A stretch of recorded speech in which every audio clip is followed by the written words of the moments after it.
Welcome back out to Egina Street for our big reveal. We've got Dale Alcock, the man himself, here with us, and he's going to take us for a walk through now. What I'm most proud of is that we took a 1940s home, and from the front it had some character, but it wasn't the best example of a 1940s home. So really what we've been able to do is stay true to the character from the street and integrate our home improvement from there. And we're actually able to modify a couple of elements in the main elevation to really, in a way, enhance it and give it a slightly contemporary feel whilst staying pretty well in the form of the original character. And I think if you look at the before and after photos, we've really stepped it up.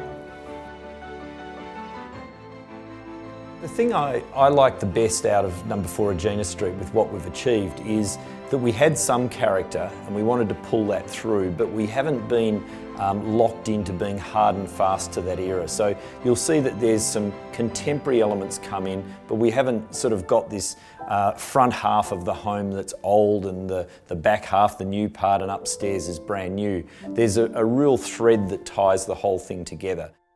Kitchens and bathrooms are absolute key focuses for our clients, and the reason being is that they're usually the area that gets used every day of the week, every day of the year. And what you find there is that those areas move in and out of fashion.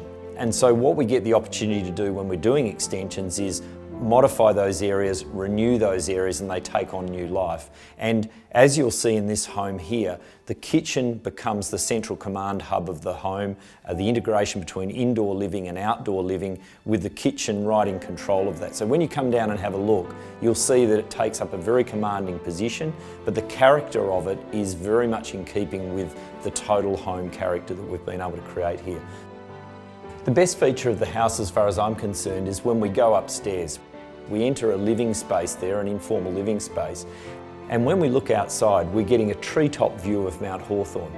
We can see right through to the church on the hill, cross the playing fields into the city, and if you'd lived here in the past, you wouldn't have known that that view existed.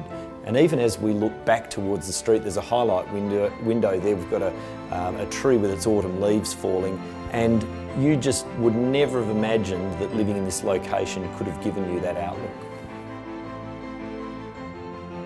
I think one of the things we find with home improvements is there's something that people absolutely love about the home. And in this case here, right next to the playing fields in Mount Hawthorn, great proximity to the freeway, and there's some inherent things you love about the home. So it might be the elevation from the street, the facade, it might be the front section of the home where the rooms are larger in scale.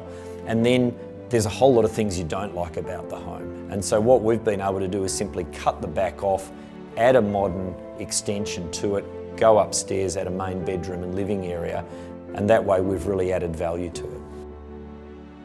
Thanks very much for following the journey with us. I'd love to get your feedback on the home. If you want any more information on any of our renovations or on this project specifically, log on to our website for all the details.